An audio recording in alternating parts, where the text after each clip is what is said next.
अमिताभ बच्चन, इस नाम से तो हर कोई वाकिफ़ होगा। यह वो नाम है जिसके लिए लाखों हाथ दुआ के लिए उठते हैं। लोगों से ऐसा प्यार पाने के लिए महानायक ने अपने जीवन में सदियों संघर्ष किया। इस संघर्ष भरे पथ पर उन्होंने अपने जीवन में अनेक उतार चढ़ाव देखे। आज इस वीडियो के जरिए मैं आपको महानायक अमिताभ बच्चन के संघर्ष भरे पथ के कुछ किस्से साझा करने जा रही हूँ।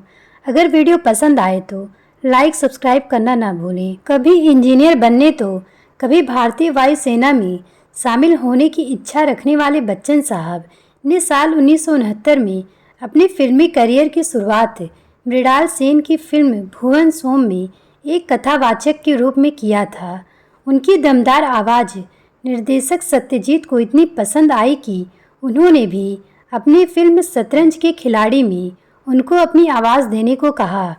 अपनी आवाज़ के दम पर प्रसिद्ध हो रहे महानायक कामयाबी की एक एक सीढ़ी चढ़ते जा रहे थे।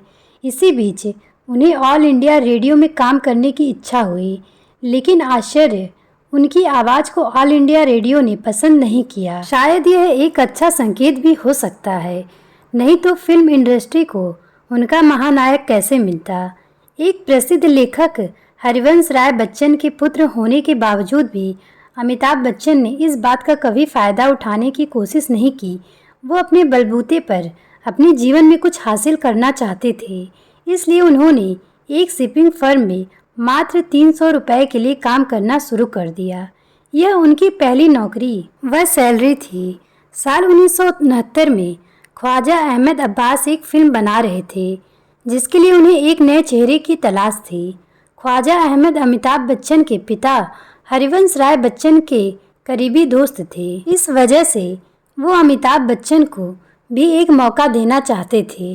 अब्बास साहब के बुलाने पर अमिताभ जी ऑडिशन देने उनके स्टूडियो पहुंच गए। ऑडिशन में अमिताभ बच्चन को पसंद किया गया, जिसके बाद उन्हें उनकी पहली फिल्म सात हिंदुस्तानी में काम करने का मौका मिला। इस प्रकार से अमिताभ बच्चन का बतौर एक्टर बनने का सफ़र शुरू हुआ, लेकिन यह सफ़र इतना आसान नहीं था।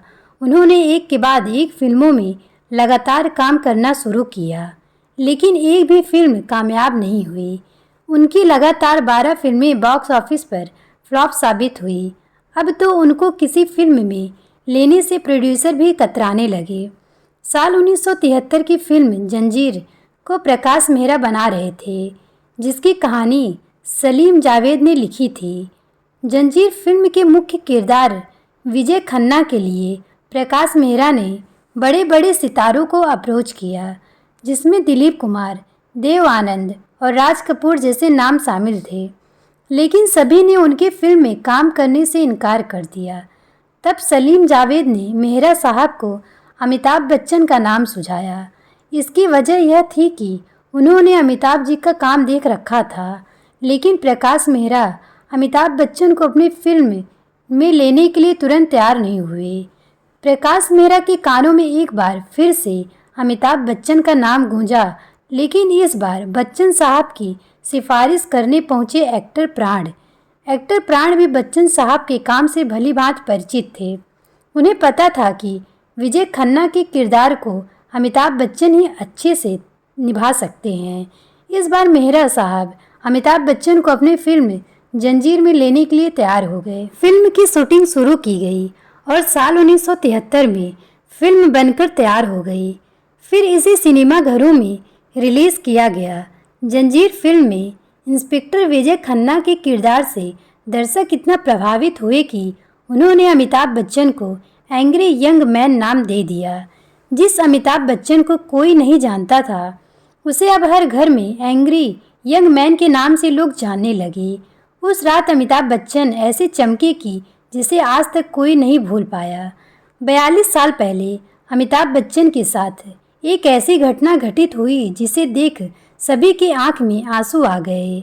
जिंदगी और मौत के बीच जूझ रहे महानायक कोमा में चले जाएंगे, ऐसा किसी ने भी नहीं सोचा था। आखिरकार ऐसा क्या हुआ था कि महानायक अपनी ज़िंदगी से जूझ रहे थे? यह जानने के लिए आपको मेरे साथ 42 साल पहले के समय में चलना होगा। तारीख था 26 जुलाई और साल था 1982। यही वह दिन था जब फिल्म कुली की शूटिंग चल रही थी। बिना फाइट सीन के तो फिल्म अधूरी मानी जाती है। कुली फिल्म में भी एक फाइट सीन रहता है जिसको अमिताभ जी के बॉडी डबल के साथ शूट करना था, लेकिन महानायक चाहते थे कि एक्शन सीन को वो खुद करें। उसके लिए उनके बॉडी डबल को ना लाया जाए, नहीं तो फाइट सीन में रियलिटी नहीं रह जाएगी। फिर क्या था, डायरेक्टर उनकी बात मान गए। एक्शन कहते ही पुनीत ईश्वर अमिताभ बच्चन के मुंह पर घूंसा मारे और बच्चन साहब टेबल पर जा गिरे। जहां सबके चेहरे पर एक ही टेक में शूट कंप्लीट करने की खुशी थी, वहीं अमिताभ बच्चन के चेहरे पर दर्द का भाव था, जिसे वो मामूली चोट समझकर नज़रअंदाज करके सबके साथ हंसने लगे। एक्शन सीन को शूट करने में कब टेबल का एक कोना अमिताभ जी को लग गया, इसका उन्हें पता ही नहीं चला। जब उनका दर्द पहले से थोड़ा बढ़ा तो फिल्म के क्रू मेंबर्स ने उनके पेट की सेकाई की, लेकिन धीरे धीरे उनका दर्द बढ़ता ही जा रहा था। जब उन्हें दर्द में कोई राहत नहीं मिली तो डॉक्टर को बुलाया गया, तो डॉक्टर ने कहा, डरने वाली बात नहीं है, मामूली सा चोट है, कुछ दिनों में ठीक हो जाएगा, और कुछ दवाइयाँ दी। उसके दूसरे दिन भी अमिताभ जी को आराम नहीं मिला तो वो अपने personal physician doctor KM. Shah को बुलाए, तो उन्होंने उनको बेंगलुरु के फिलोमेना हॉस्पिटल में एडमिट कराया, जहां उनका एक्सरे कराया गया। एक्सरे को देखकर भी अमिताभ जी के चोट का कुछ पता नहीं चल पा रहा था। जब डॉक्टर ने उनका एक्सरे करीब से चेक किया तो उन्हें उनके डायाफ्राम के नीचे कुछ गैस सी दिखाई दी।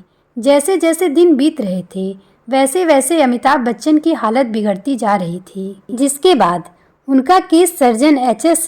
भट्ट को दिया गया, तो उन्होंने तुरंत ही ऑपरेशन करने को कहा, क्योंकि महानायक को हाई फीवर के साथ उल्टियाँ हुई जा रही थी।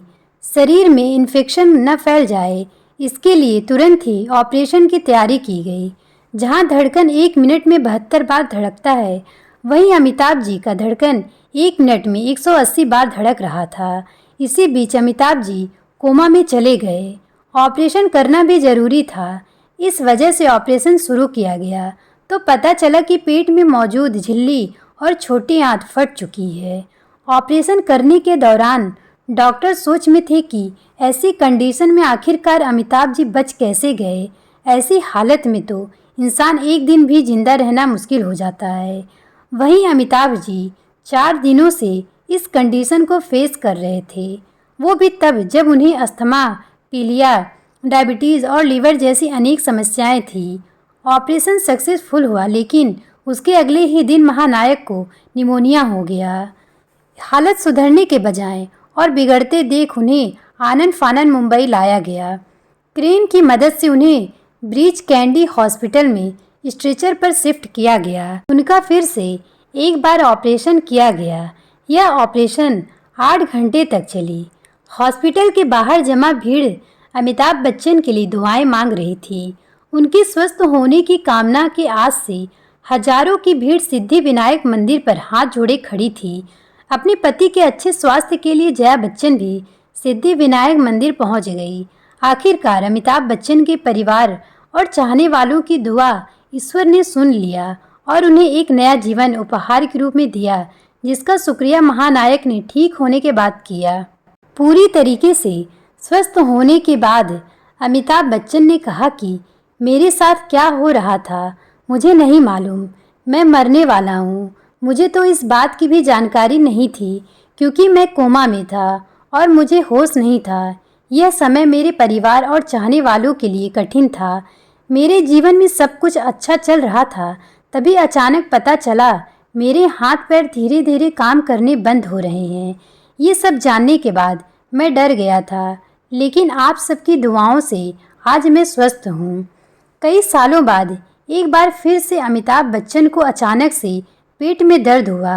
हॉस्पिटल जाने के बाद उन्हें पता चला कि उनके आंत में दिक्कत है। इसके साथ ही उन्हें लिवर सिरोसिस भी है। यह हेपेटाइटिस बी की वजह से हुआ था। यह बीमारी उन्हें कुली फिल्म के दौरान बिगड़ती हालत में खून चढ़ाने की वजह से हुआ था। जान बचाने की हड़बड़ी में उन्हें किसी हेपेटाइटिस बी से संक्रमित व्यक्ति का खून चढ़ा दिया गया था। साल 2012 में महानायक का 75% लीवर संक्रमित हो गया था, जिसे सर्जरी कर काट कर अलग कर दिया गया। अपनी अनेक बीमारियों के चलते महानायक को कई दवाइयों का सेवन करना पड़ा। इस वजह से उन्हें मैस्थेनिया ग्रेविस नामक बीमारी हो गया। यह बीमारी मांसपेशियों से संबंधित होता है, जिसमें मांसपेशियों का नर्वस सिस्टम से कनेक्शन टूट जाता है। उनको अस्थमा भी है, जिससे उनको खुद को धूल और कम टेम्परेचर में रहने से बचाना है। लेकिन उन्होंने फिल्म ऊंचाई में -डिग्री टेम्परेचर में शूटिंग किया था। साल 2018 में ठग्स ऑफ हिंदुस्तान फिल्म में अमिताभ बच्चन ने एक्शन सीन खुद ही किया था। इस दौरान उन्हें कंधे पर चोट भी आई थी, लेकिन ज़्यादा चोट न लगने की वजह से वो जल्द ही ठीक हो गए थे। केबीसी के शूट के दौरान भी महानायक जख्मी हो चुके हैं। दरअसल शूटिंग के दौरान उनके पैर की नस एक मेटल के टुकड़े से कट गई थी। लगातार खून निकलने की वजह से उन्हें अस्पताल ले जाया गया, जहां उनका इलाज किया गया। अमिताभ बच्चन को ट्यूबरक्लोसिस डिटेक्ट डिसीज भी हो चुका है। समय रहते ही डिसीज के पता चलने से उसका इलाज संभव हो सका। अपने जीवन में अनेक संघर्षों से जूझने वाले बच्चन साहब का उपनाम कभी श्रीवास्तव हुआ करता था, लेकिन पिता हरिवंश राय ने अपना उपनाम बच्चन रख लिया। इस वजह से उनके परिवार के सभी सदस्यों ने अपने नाम से श्रीवास्तव हटाकर बच्चन उपनाम रख लिया। बच्चन साहब की संघर्ष की कहानी आपको कैसी लगी, हमें कमेंट करके बताएं।